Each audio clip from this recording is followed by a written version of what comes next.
On Extra Mile tonight, we are talking to the COTU Secretary General, Francis Atwoli, with so many honors, NOM, CBS, MBS, EBS, and he's with us tonight as we talk about, Kenya's labor force and the politics around it, and we're talking to him tonight. And by the way, did you know that Francis Atwoli has written a book, and this book is called Francis Atwoli, Fame, Force, and Fury. And I'm sure at some point he will tell us what is contained in this book. First of all, Bwana Katibu, thank you very much for joining us tonight. Asante, John. All right. To begin this interview, first of all, congratulations again on your appointment to the Global Awareness Fund, or Workers Fund. Probably you can begin by telling us what this means for Kenya, the significance of this position you got the other day. What people don't understand. Yeah. Because I saw some people who don't understand about trade union funds and how they operate, trying to argue. We have several funds that even some are currently still assisting Kenya. One of the funds we have internationally is HIV fund, which workers use to sensitize on issues related to HIV and AIDS. That is a special fund. We have child labor fund, which also the ILO is deeply involved in to make sure that our children goes to school. We have such like funds. We have Women Empowerment Fund. That is a fund that assists women to acquire various positions even outside labor movement, both locally and internationally. The other fund we have is Solidarity Fund. That one we have at our International Trade Union Confederation, based in Belgium, Brussels, where I'm the vice president. So we have a lot of funds. This awareness fund is a simple fund that if something that is emerging big and it will cause a big challenge like COVID-19 now we have, which has eaten into jobs, which have eaten into a lot of economies, and which has brought about a lot of changes in the world of work, introduced a lot of things, banned meetings and what have you. We have got to create, we have got to get subjects that can have some topics that will have to leverage what currently is taking place and so on, by creating more awareness to workers that this is now the way forward. Like, for example, we have also an organizing and recruitment fund. This fund, if you went around, even at industrial area or at Naivasha, you will see a billboard with my photograph. You see? That is part of the funds that are created for purposes. So this fund was especially created to create awareness on issues related to job losses as a result of global pandemic of COVID-19. So those are some of the things when it was created, and the sponsors and initiators, they had a big meeting in Sydney, in Australia, and then they decided, they said this fund, there's no any other person who can chair if it is not Francis Atwoli. This is because of my long labor movement history, and they have known me for years, both locally and internationally. Both at the ILO governing body where we meet and our International Trade Union Confederation based in Brussels, Belgium, where I'm the vice president. So these are part of the funds that are created for purposes. You would see people arguing about the global economic performance, and they narrow it down to Kenya to say, oh, Kenya has overborrowed, we are, our economy is so bad. Indeed, true, is too bad. But I want to echo and support the sentiments that were expressed by His Excellency the President recently, though it was brief. But he referred to people that in the last 2 years, since we gotten into this problem of COVID-19, it is not only Kenya. We have had job losses everywhere. Here in Kenya, we had about 4 million members of COTU. We lost nearly 1 million workers. Some are still on leave. The cut flower industry, in the agricultural sector of the economy, almost everywhere. Some were turned into something else, save for the tea sector, where they have introduced tea plucking machines, and they started long time ago. We made a lot of noise that we will lose jobs.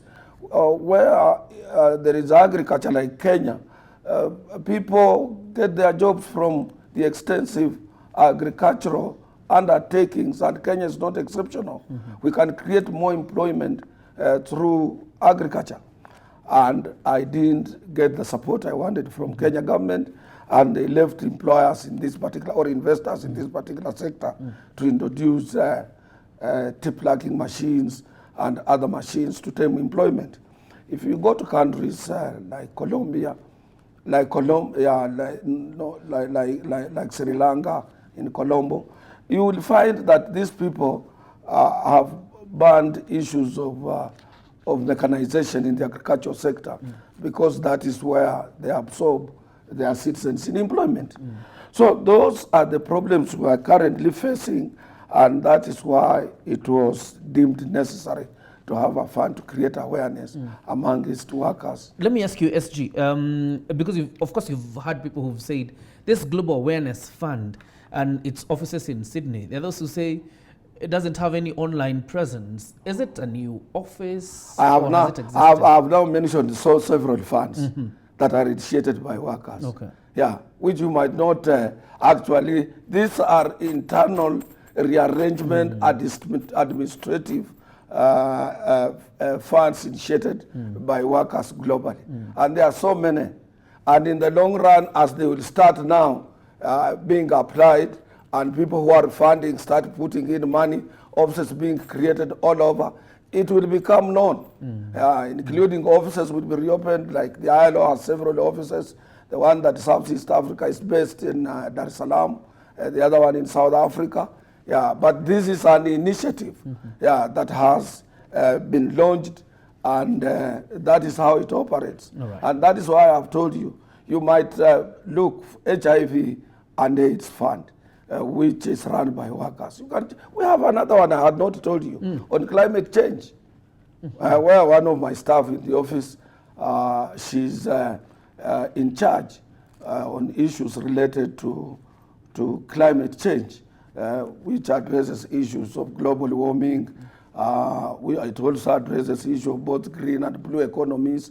You know, these are funds that are there, several within administrative mechanism of the labor movement. So people who don't know, particular outsiders. And you remember I told you that those old days, media houses used to have departments specialized in industrial relations practice, which is labor related issues or labor market issues. You can be able to understand, when you understand the structures of labor movement globally under tripartism arrangements. So you keep referencing ILO, and you've been re-elected again and again into ILO. What is this that Francis Atwoli has, that makes him, keep getting re-elected into the International Labour Organization, and representing how many countries? 54? These are African, where I'm African the president. Countries. I'm the president of the Organization of the African Trade Union Unit. I speak for Africa. We in 54 countries.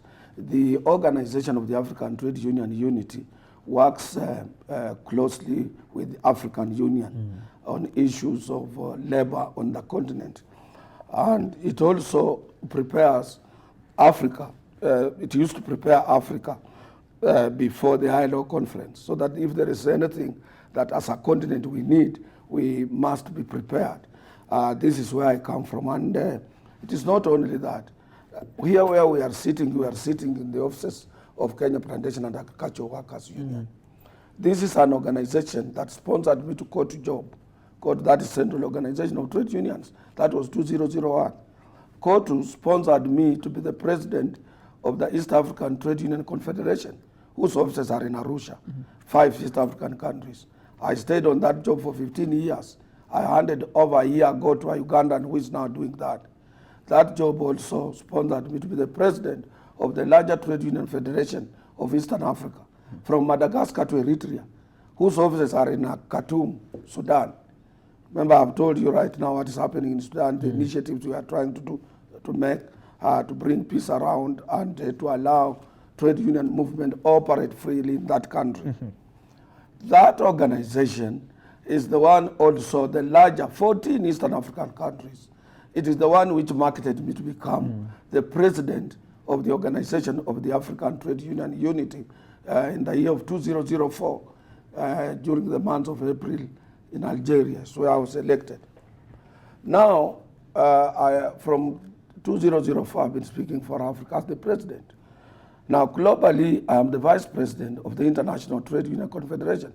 I've been number 2 for some time, so I'm now serving my third or fourth term as the vice president of ITUC. ITUC is a global trade union organization. And with all that and what have you, and I want also to take opportunity to thank Kenyan workers. They have supported me since from 2001, and they're the ones who made me to be known all over the world. And now I can keep on being re-elected as a member of the ILO governing body. ILO governing body is the only body or executive body or a board that regulates the world of work everywhere. It proposes new changes in legislation through introduction of new ILO conventions and recommendations on what should be done. Currently, in the emerging challenges with a lot of things that have changed in the world of work due to COVID-19, we are meeting in Geneva in November to look into all these things and see whether we can be in a position to introduce other new changes that can match the changes that have been caused by pandemic. And this is done under tripartism arrangement. The tripartism arrangements are that employers, workers, and governments represented by their ministries of labor and social services are represented by their ministers. So this is where we sit, we meet, and broadly we look what is good for working men and women across the globe. All right. You talk about COVID-19, and there's no doubt the amount of damage it has caused in terms of Kenya's labor force. In fact, 1.7 million people lost jobs 3 months after COVID came into the country. In May this year, the Federation of Kenya Employers has released a report that says 4 million people have lost jobs so far. Your critics say that the COTU Secretary General has obsessed himself so much with politics and has forgotten about Kenya's workforce that is being affected by COVID-19. How would you respond? That is why it is good people to be really educated. You can go to school up to university, have several degrees, but you are not educated. That is an argument that can be pursued by a person who is not educated. And to be educated does not mean that you must go through formal school or formal university education and what have you. If you see the people who are arguing like that, they are all graduates. Some are PhD holders. You know, politics starts in your house. When you hear your children, your wife, talking about shortages, today we don't have milk in this house, today we don't have salt, today we don't have school fees for our children, today we don't have, they are politicking. Politics is all about shortages. What is missing? That is politics. So everybody is in politics, including your children. But in the labor movement is fundamental. Because you have heard people talking about the economy. We rely on the ability of one's purchasing power. If your pocket has no money, I have no business in being a trade unionist, and you are a worker. So I must talk. Who will bring in sound management and policies that will spur economic growth, expand employment opportunities, make more money for our country, and people get more jobs, and we protect those jobs. If you sit dormant, agitating for workers, and in the kitty there is nothing, and people who are taking management of that kitty, they are still stealing. You will be a stupid labor leader, because ours is not a civil society. Yeah. We are a pressure group. We pressurize. For example, we are going for elections next year. We will be voting. And we must know whom are we voting for. Can this person be able to manage and grow economy and create employment? Is he trusted? Can we trust him with our votes? Can we trust him with our properties? Can we trust him or her with our children? Can we trust him with our wives? Can we trust him with our daughters? Why do you? Can we trust him with us? You see, these are the things that we are talking about to create, and when we are creating awareness, telling you people that for us to grow economy, to have a robust economy that can create employment, I will tell you what, when Kibaki came in, 2002, I am Kanu up to now. We had run down this economy. It was at minus 2% of our total GDP when Kibaki was coming in. And what Kibaki did, he looked for professionals, some that he knew when he was still at Makerere. People like the late Miraria. He called them, come and help me to refurbish this economy. 2006, it is us who reported through our Department of Economic and Research, COTU, that our GDP has grown up by 3%. It was funny. When we went fighting, 2007, we were at 7.1%. 2005, banks were hawking on a payslip, you get a loan to buy a car. So you must know what type of a leader you want to lead. It's not a question that he or she comes from my tribe or is a good orator. And that is the awareness we always try to tell Kenyans. Be aware, because if you want, and I have always said this, recently I had an article in Nation where I said, fix politics and you will get your economic performance right. Politics is tied to this thing. Absolutely. Siasa mbaya, maisha mbaya. All right. Moi said that. Yes. So that is why you see us warning Kenyans that for us to have a prosperous nation, for us to create proper posterity for our children, for us, because me, I'm doing my last term, I've begged my supporters and everything that this is my last term at COTU. And I might not continue being there all the time. I've trained so many young men and women, and they must now be prepared to take over from me. And what I'm doing now, I'm telling Kenyans that if you are not careful, you will retrogressively go back where Kibaki took us from. And it will not be good for this country with this, a lot of universities we have. We have produced so many young men and women who are supposed to be absorbed in employment every year, and we need a person who can put some mechanism in place to grow economy. And the economy is not all about models.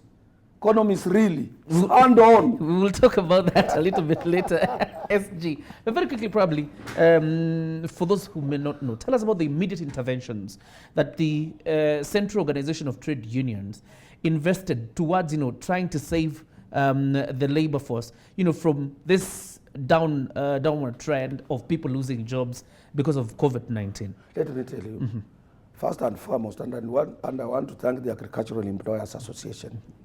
When this thing struck, we were the first people to enter into an agreement to protect jobs. And we said when we had lockdowns, where people had no leave, they should be allowed to go on unpaid leave. Those who had leave, they had to go on leave. Those who didn't have anywhere to go at all and what have you, they should remain around their area of work or in their places of work. And we had a lot of interventions, and also the employers appended their signature. They said nobody will lose the employment on account of this pandemic situation in our country. And we saved jobs. We replicated the same between us and COTU and Federation of Kenya Employers and government under the chairmanship of Honorable CS Mr. Cheligui. We had, that is why you have never heard anybody in the industrial court saying, I lost my job because of the pandemic. So when the economy started performing a little bit, when the president opened up partially, people went back to their jobs without even losing one of, apart from those areas like our hospitality industry, hospitals depend very much on the tourism, tourists coming to Kenya, visiting us. So there we are still badly hit because of various reasons and conditionalities for once we are allowed to come in because of this pandemic. But other places, nobody, I can assure you for free, who was allowed to lose employment unless those strategic farms that closed down, because we had some small farms with minimal capital, that if they can't be operating for a week or a month, then everything goes down. And those are peculiar cases, are very cases that are noticeable. But the big farms and those that we have CBS with, nobody lost employment because of those agreements. And also, the 44 affiliates of our organization of COTU, various general secretaries and their unions, they entered into agreements with their sectoral employers to make sure that they protect. But those are unionizable staff. Staff, yeah. Okay. Yeah.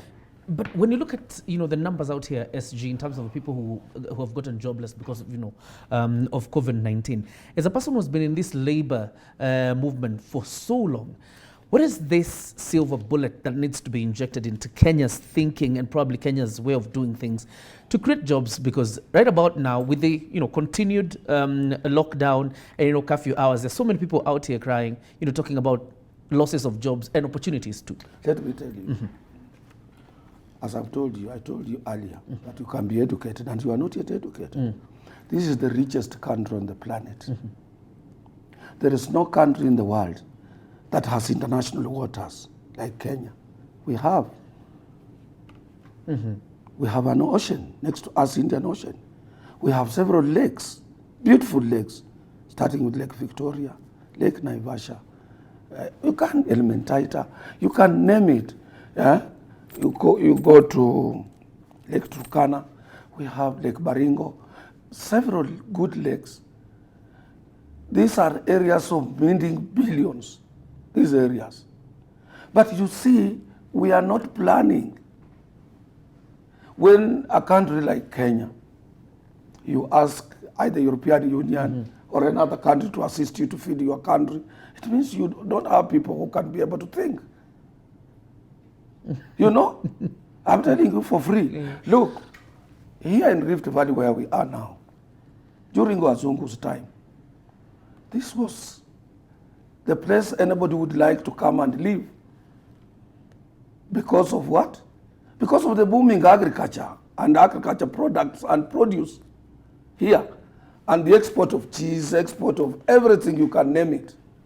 Where did we go wrong? Because Kenyans introduced something that I have never been able to understand.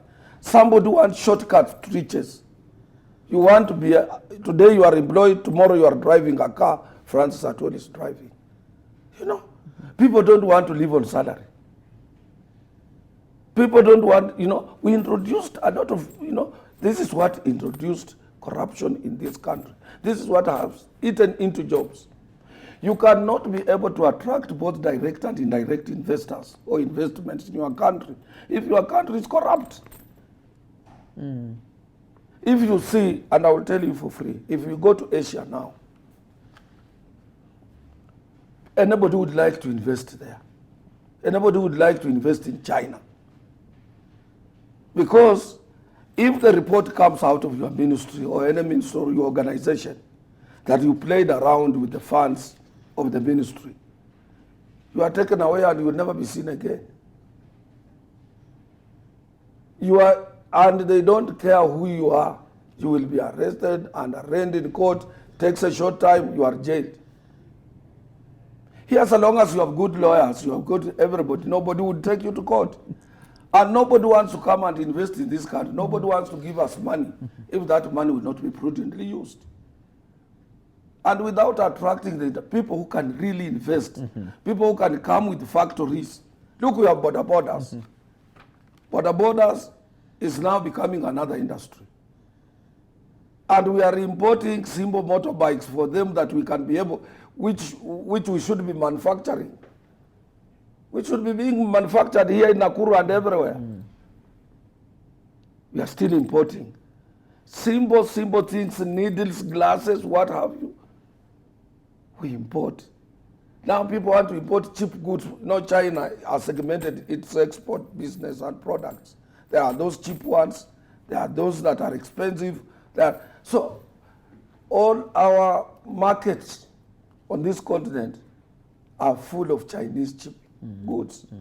How do you create employment for your people if you are not in manufacturing and export? To attract foreign currencies, to expand, and all these things we can get. For example, Anyang' Nyong'o is trying it. I want those people who have legs to do that.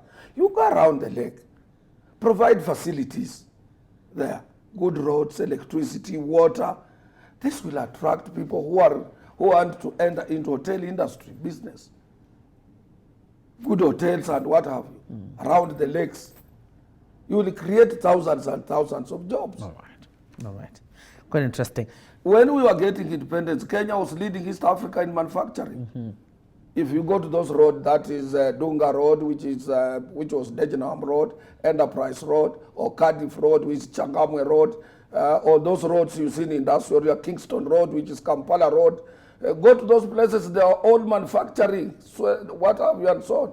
And then immediately we got an independence, we introduced Kikomi was working, we had Rivertex producing designer suits in Eldoret,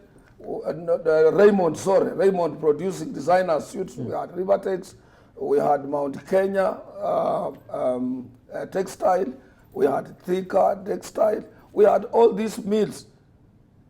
They died, they are now in Bangkok, Thailand. Nigerians, Ghanaians, and everybody. They are going there to get what those vitenges you see us wearing. And we were able to manufacture them here. We lost that opportunity. And this is what President Uhuru is trying to restore now, though late. You see, if you are not in manufacturing, my friend, you cannot create employment for your people. We need to go through manufacturing.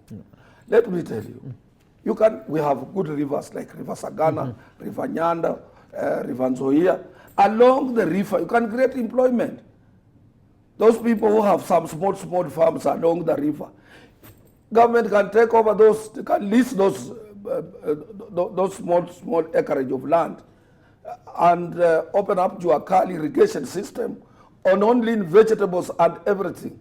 Every weekend we will be exporting a lot of vegetables to our Northern African people. We don't need to cross Mediterranean to make billions of money. Take those things to Tunisia, Morocco, Algeria, Middle East. You make billions of money, greens only. Even China, they will make orders, Pakistan, India. We have a lot of things we can produce using the water we have. And employ a lot of young men and women across our rivers to create employment. All right. We must think, my friend. As we wind up on the issue of, it's not a question of saying this is the model I will come up with. All right. Models are not the economic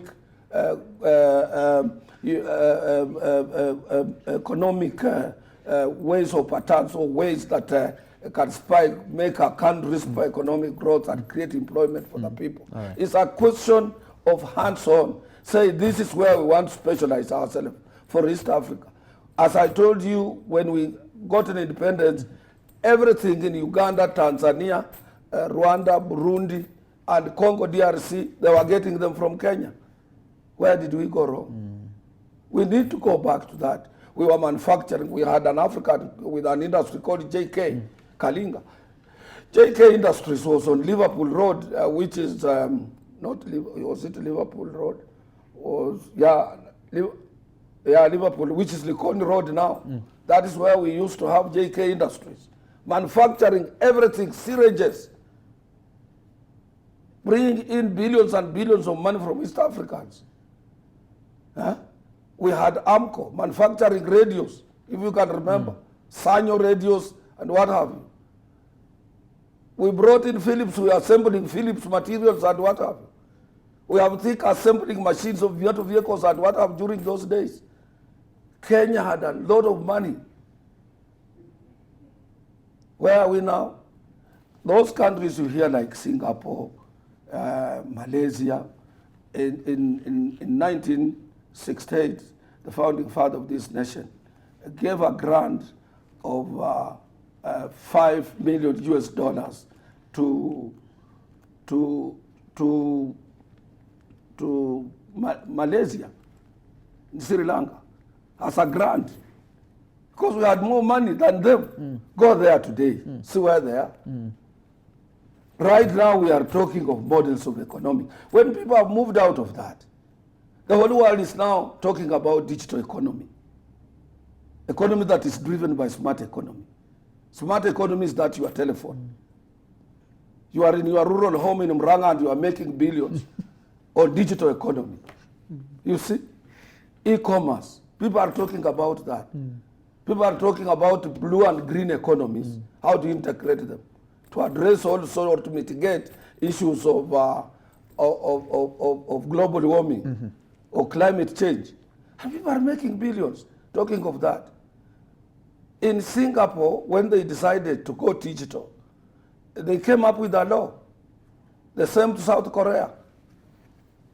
The same to Malaysia. Now they are in Indonesia. They are in Bali and Jakarta, changing. India. And that is how a country can get out of poverty. It's not a question of wheelbarrows. It's not a question of old tools in business. It's a question of people thinking. Right. How do we get out of this? First of all, come up with a law that everybody must be IT literate. Even those old people, tents are made, you are taught how you can have, how do you create an application that can make you do international business? What hardware software do you need to get to where you want to do your own business on your own small smart telephone or smart TV? That's why they are called smart. It's not smart that we used to be taught when we were the smart related to strategic planning, where they talk about specific, measurable. Those have been overtaken, appropriate, relevant, and time-bound. Those have been overtaken by events, or where people will tell you to be an entrepreneur, you need capital, land, or if you want to invest, and then labor. Those have been, labor is in your smart telephone. This telephone, if you have, you should be able to mint billions on this telephone here. You can be able to negotiate while using this, and then you negotiate with the seller or the buyer together, and then they meet somewhere and you get your commission of 20 million using just your telephone, and you have not gone outside. Clearly, there are many opportunities This available is where the country should be moving to. All right. Let's wind up on the issue of Kenya's labor force and get into a bit of politics. Do you have a personal problem with the Deputy President of the Republic of Kenya? Never. Never. And as I've said, if there was a personal problem, it was in the course of my work during those days. And I can even tell you, there's no personal grudge at all. Even when he wanted to form that his political party, the one which merged to make Jubilee. URP. Yeah, he used to get people like Washari monitoring from my house at Western Province. We have no any grudge at all. The only problem, let me tell you, that we had, and immediately the assumed presidency, is someone that has COTU in his office. The Deputy President? Yeah. Okay. And he had a lot of good plans with NSSF. And I've been sitting on an NSSF board. Then when we looked at his plans and what have you, we said these plans, if they are not tested, we might lose billions and billions of workers' money. So I said no. That was one. So I said, when I said no, I think when they were constituting, immediately they constituted ministries. And he posted Mr. Kambi Kazungu at the Labour Minister as a Minister for Labour. There's a young boy that I protected and I employed him. It's called Langat. As a finance officer, he was made the managing trustee at that particular time. He brought somebody, they changed the board, brought somebody called Adan Mohammed, that board. And they came up with things, if you had things like Tasia, like what have you, where we were to lose a lot, about 5 point something. Is that the point where you and Jacqueline Mugo are removed from the board? Absolutely. So that is where we start disagreeing seriously. And also, you know, I didn't like this question of somebody up to now. Here, these are our officers. I have up to a level of people I talk to. I cannot talk to a lowest person in a department and tell, or even in accounts, and tell this person, this is what I want you to do, or give this, when you are on top.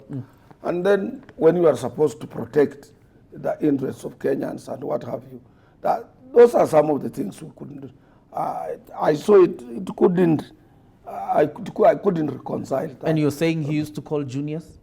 No, I'm not saying him, but you know, when in a system, when you get a young man tells you, I've been forced to provide this tender to so and so, I've been called, you don't know what's called the young man, I've been told to do this, you know, things that are not adding up. And I personally wasn't happy because for us to, as I've told you, to have organizations that can create employment, organizations that we have, organizations that we inherited from our forefathers, we must improve them, not to destroy them. Let me tell you, like NHIF is destroyed. National Hospital Insurance Fund, go there. With all those billions it had, you see, they cannot be able now to balance their books and what have you. This is very serious. And these are the things I'm telling, and so many other organizations. And we need to expand. Look at Kenyatta National Hospital. We should not be having this Kenyatta National Hospital. The land had been earmarked from there where Kenyatta National Hospital is up to Bunyala Road down there. It was a government land to expand a hospital into a big hospital, all inclusive, including the Armed Forces Hospital, police, everybody there, laboratories of different type, women hospital, children hospital, like those big hospitals we see when we go outside Kenya. Go to Switzerland. The whole estate, the whole big place, about 14 kilometers square is a hospital. That is how that place was. See how that land has been dished out. Those are things that sometimes we say we need somebody who can be assertive and say, this is what I want. But let me tell you, I always tell people, if you want something, work for it. Even yourself. Don't allow yourself to be given something for free. Just work for it. Don't always be attracted by a free land of government. Don't always be attracted by a free plot of government. Don't allow yourself to be attracted to a free government house. Don't be attracted by a public land or anything like that. There is somebody even after 100 years will come and evict your children. Work for something even if it is a quarter an acre. Buy it. So I want to tell you for sure, me, if you asked me, maybe the way I handle my things, I have no personal grudge with His Excellency the President, Deputy President. Recently I suggested, that was my own opinion. I said, we want BBI. BBI was because when there is a problem after every years of election, it is workers, women, and children who suffer. It was not a question of portioning people jobs. And even if you are to apportion people jobs and there is peace after elections, let it be. That is how it is in other governments. And it was not only that which was in the BBI. I said this BBI is good. This country is polarized because there is no country on the earth that immediately after elections, after the new president has been sworn in, politics starts on that day. For another 5 years, people politicking. In other countries, you will be disqualified. After elections, people go back to work. So now when our country is polarized, like what we are doing now, I suggested, let us have BBI. If we will not be able to get BBI in time, the way it is, let us start afresh. If we can't start afresh, let's ask parliamentarians to give us an opportunity to amend our constitution. And we can extend by 1 year. You know what the deputy president says? Some people are chest thumping. We have never been chest thumping. Some people are obsessed. This country belongs to all of us. Don't test our patience. Which means his patience can run out, can get out of his patience. And it is me. Is that why you said he will never be president? No, why I said that is not why I said that it should not be related. That was a long time ago. Why I said this guy he might not be the president and he will not be the president of the Republic of Kenya come 2022. It's because if you look at him, it is either him or never. That is how he is. And I said that before I knew he will take on his own boss. There is no way it has happened like that in the history of the world. Where your deputy comes out and takes, I saw from the beginning, little did I know, before we end this their term of five years, he would have taken on his boss face to face. I said this guy will not be. I thought that his anchor and his moves will be on wananchi. You know, when you want something by force, it must be you. You can't get it. You cannot get it. And that's purely your problem with him? That was not a problem. That is, I was prophesying his behavior and how his behavior. Okay. I have no problem with him, I've told you. As a person, I have no problem with him. Yes. But I was seeing the way he was handling himself and handling people. And the way he wants whatever he wants, he must get it. And rushy, you know. Within a shortcut, a shortest possible period, he wants to have this, he wants to have this. You know, well, if you go through that route, it is very difficult for you to get it. And you have tried it. Try to see what you want and you want it quickly. You will never get it. Because, let me tell you, for now, for free, who are the biggest losers on this BBI? It is you people from Central Province. More constituencies, more money than any other person. Billions of money you have lost. In ward fund, who have lost? Who have so many wards? It is you. You have lost money. And several other, forget about ward fund, other constituencies which were coming with money. Devolved money, you know, a lot of money which was going to Central. Billions and billions of money, you are the losers. And that through devolved system is where people are now creating employment, my friend. Development is realized at a low level through a devolved system. So when somebody says BBI, he's only talking about those positions.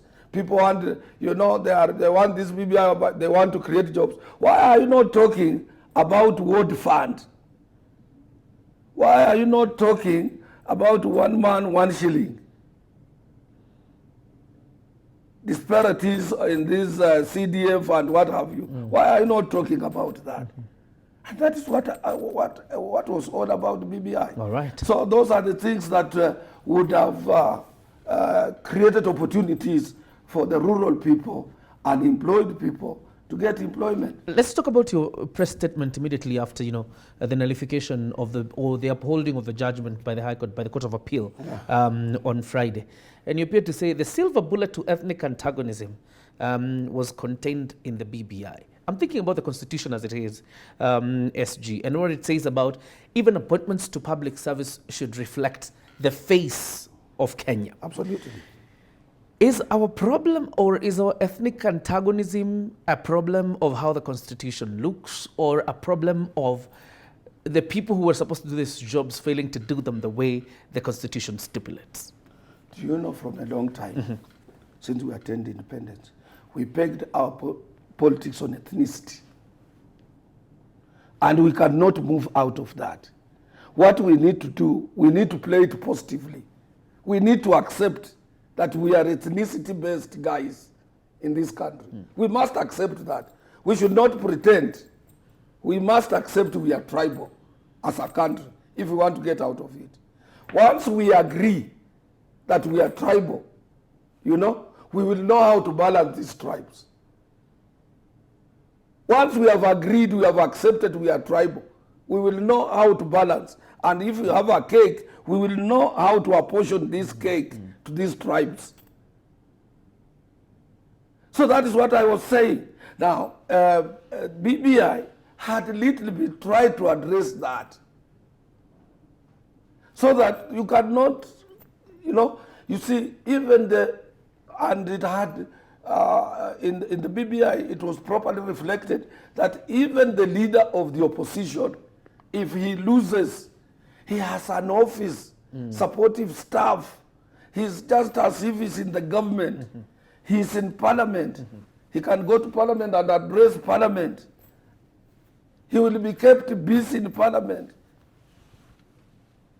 You see?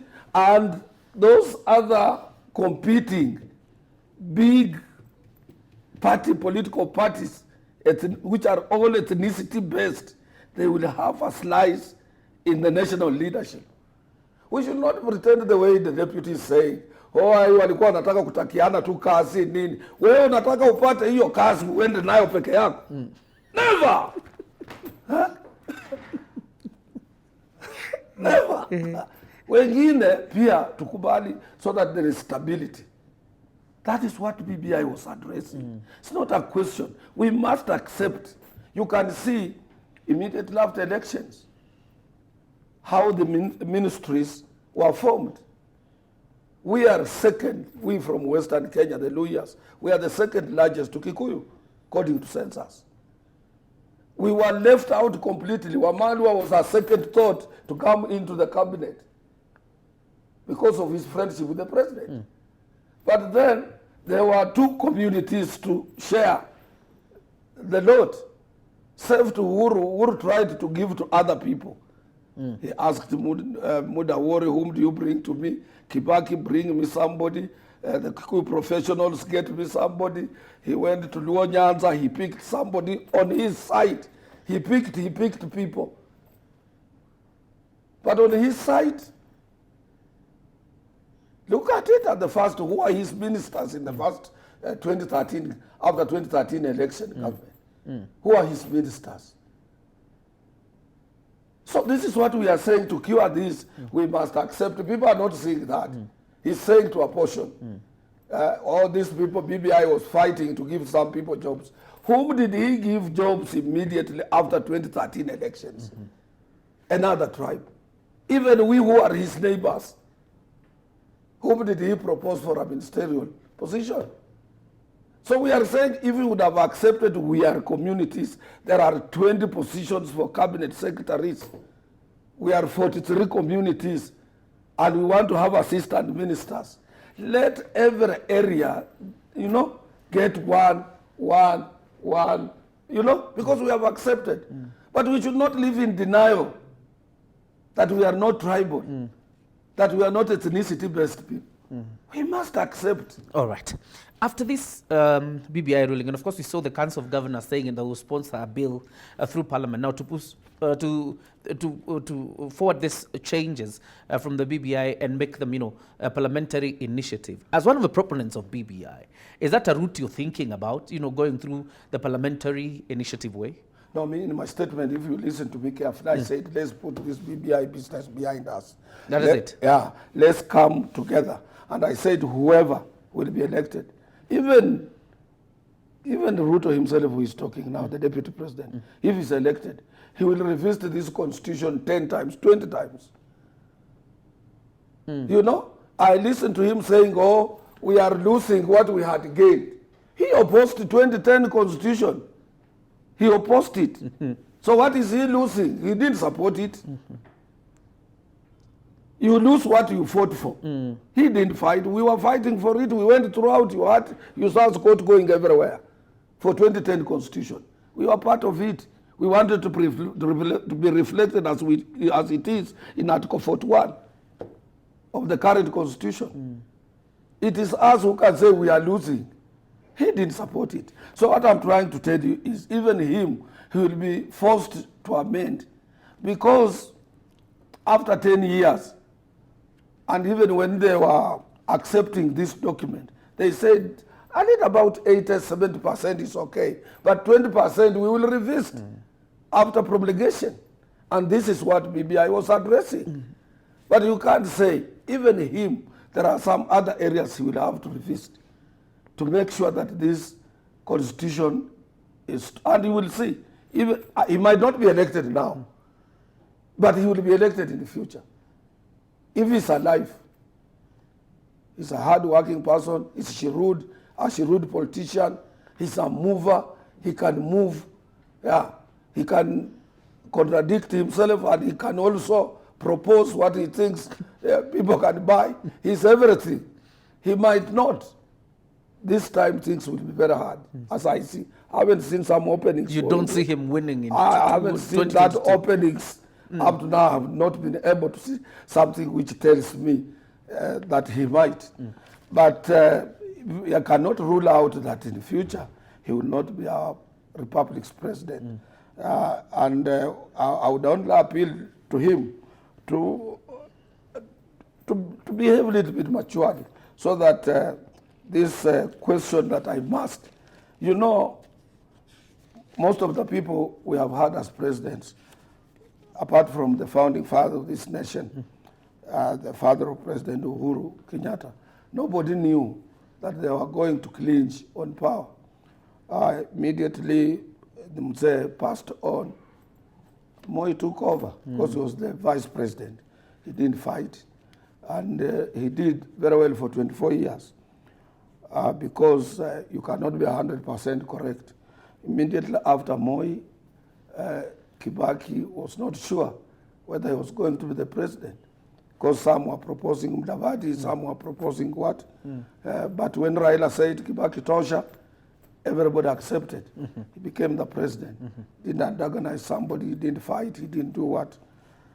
After him, Moi wanted us to elect Uhuru, it could not work. Now, come 2013, nobody knew, because even Uhuru himself had accepted either to deputize Musalia or to deputize somebody. But a few months to the elections, those arrangements, William and Honorable Uhuru took the country by surprise. They came together and they got in it. So we cannot dismiss that he could be president. William Samoei Ruto cannot be a president. When you say you don't see him looking, I saw you, I think you're referring to your crystal ball. Doesn't tell you that William Ruto is going to become president. For now, it might be a little bit very difficult. What does your crystal ball tell? Who does your crystal ball tell you will become president? I can tell you I don't know for sure who will be the president, but he will not be the one. It will not be Ruto, but this it will be time somebody next else. year. Yeah. All right. Interesting. Your closeness with the president, and I think you've seen your face being splashed all over newspapers. President Uhuru Kenyatta's inner circle. Are you an advisor to the president? No, that is a creation of the press. That is a creation of the press. You can ask anybody. And you can ask anybody who knows President Uhuru Kenyatta. He has own self-thinking tank in his own head. I hardly talk to him. You hardly talk to to him. You don't advise him on You can anything? even ask him, brother, who is my friend, David. Okay. You can ask anybody who is close to him. Yeah. You can ask Kinywa, The head of public service. the head of public service, Joseph, whom we have worked together for a long time. That is a creation of the press. I'm not. What people say like that, I think what I stand for is more or less related to what President Uhuru stands for. One is peace of this country. It's paramount. Peace immediately after elections. And I said immediately after BBI ruling, let's maintain peace of this country. And we are praying, let's not have a leader who can avenge and revenge. Yeah. Let's have a leader immediately after elections who will bring those who used to oppose him and those who used to support him all together and say, this is a new Kenya, let's move together. And that is what is all about democracy. You had a right to say what you want to say. I had a right to say what I want. But our mother and father is Kenya. That's what I said. All right. Yeah, peace is the most important. When you wake up and your children can go about what they are supposed to go about, they are supposed to go to school and they are in school and everything is going on. The mamas are boarding matatus to look for what their children can eat. It's more important than disagreement because of simple political position. Is Francis Atwoli planning to run for public office? Because we've seen... Never? Never. I'm even tired, I've told you. Yeah. I have been in labor movement for the last 54 years. I was first elected on 3rd of September 1967. After having been employed on 2nd of June 1967. And after this, I have told I was to retire in 2011. My colleagues refused because we have gotten a new constitution. 2016 said, no, we are giving you another 5 years. 2021, now I told them I'm finishing to refurbish Tomboya Labour College to a world-class college and let me go home. Francis Atwoli is not running for public office. No public office, and you will never hear me when I go home. Okay. I will be doing something different. We will not hear from you. No. I will be going to the church, and I'm a Catholic. I will be interested. I will still having some strength to teach the small kids catechism. But I will never hear me in politics. Francis Atwoli, the Sunday school teacher. As we wind up, SG, what is this one fascinating or interesting thing people don't know about Francis Atwoli, other than the public life that we see of this fiery trade unionist? What is this other interesting thing that Kenyans don't know or ignore about you? Maybe they don't know what I do because almost in every primary school and secondary school and in the university, there is my child there that I'm educating. I have 84 children from different communities in school that I pay school for, personally without a foundation. And in this office, you can go to books to check the months of January and February, both COTU and here, I don't earn a salary. Yeah, paying school fees. Wow. And I'm happy here also, it is in the Constitution. They did put it in the Constitution that the children of veteran and poor people, we can also assist. So I pay school fees for them. All right. Yeah. All right.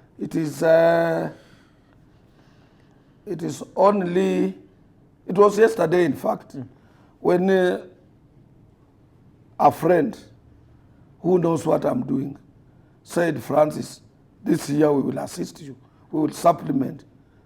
Because he found me writing checks to the children who are joining universities from 30th, my own book. And then he said he was going to donate 1 million shillings to that particular fund.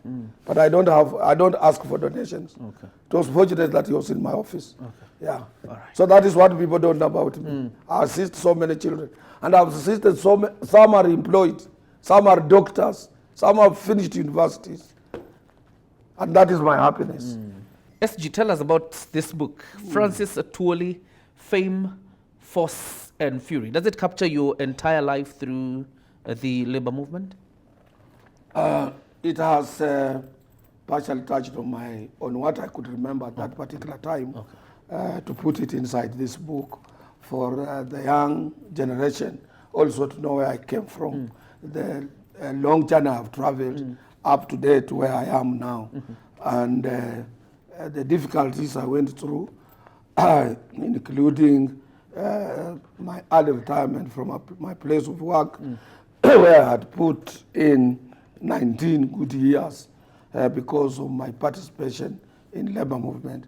The problems me and my family went through, as I could be transferred almost everywhere. I worked in Olugo, Liboi, Dadabu, Garissa, Mandera, those difficult areas. Elade, I never knew it was in Somalia at that time. This book will tell you something like that. And also, it tells you it is good to travel a long journey and age gracefully without being called you are lazy or you didn't work hard for what you have or for the people who had entrusted you with the responsibilities of representation. And also the problems I went through, because I would have sometimes, maybe I would have been a general secretary of a union long time ago. The obstruction I got, being obstructed by my colleagues, by government, by some people in the government, and so on. But until I managed to come up, and how I didn't fight, my colleagues, about 26 unions, came for me and asked me at that time, we are proposing you for 2001 election as our secretary general. All right. So all are here, including the people who worked closely with me, like the late Peter Mude, they are all here. People who supported me tirelessly, the current chairman of COTU, Sir Rajab Mondi, and others who gave me my support. Their names are here, and where I came from, and what I stand for. And the foreword is written by President Uhuru Kenyatta himself. Absolutely. I just asked him to write. Okay. Because the president knows me. It's a long history. When I used to work for the then East African Post and Telecommunication Corporation Administration, which became East African Post and Telecommunication Corporation, and then Kenya Telecoms, and so on. I was trained as a technician, telephone technician, those unlocked telephone during those days. And I used to maintain the VIP telephones because they could pick on somebody who doesn't drink alcohol. At that time, you are put on a call out. They can call you at any time to go and say, so-and-so's telephone is out of order. Go and make sure it is working. So I used to maintain Mzee Kenyatta's telephone in Gatundu, President Kibaki's telephone,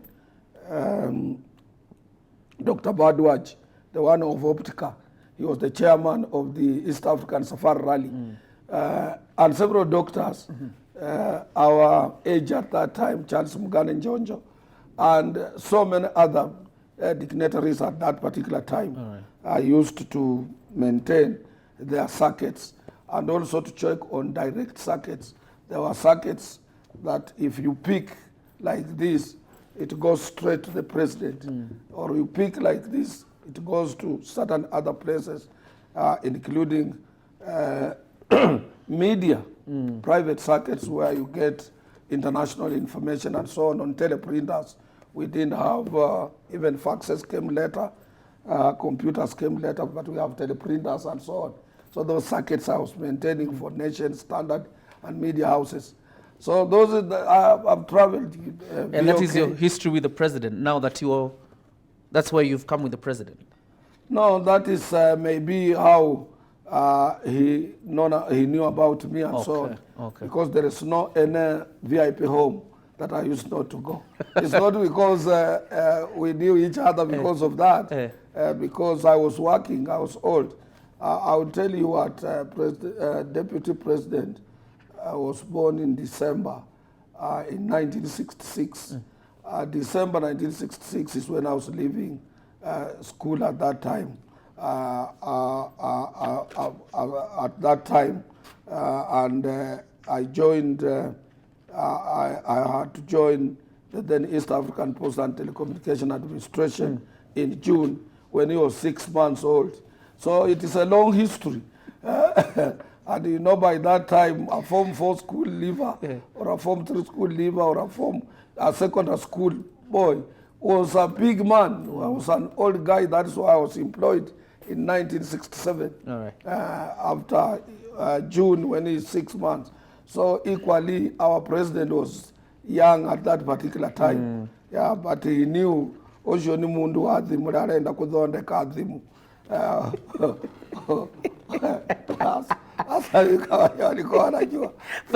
Is this book in the bookshops? Is it available in the bookshops? Yeah, of course, it is in bookshops. All right. Yeah. All right. So you can buy this book, Francis Atwoli, Fame, Force and Fury, to understand the life of the trade unionist. Absolutely the correct. Secretary General of COTU. Thank you very much. Francis Atwoli, the Secretary General of the Central Organization of Trade Unions, speaking to us tonight. And thank you very much for watching Prime Edition. Continue watching Channel 1. Thank you, John. Thank you.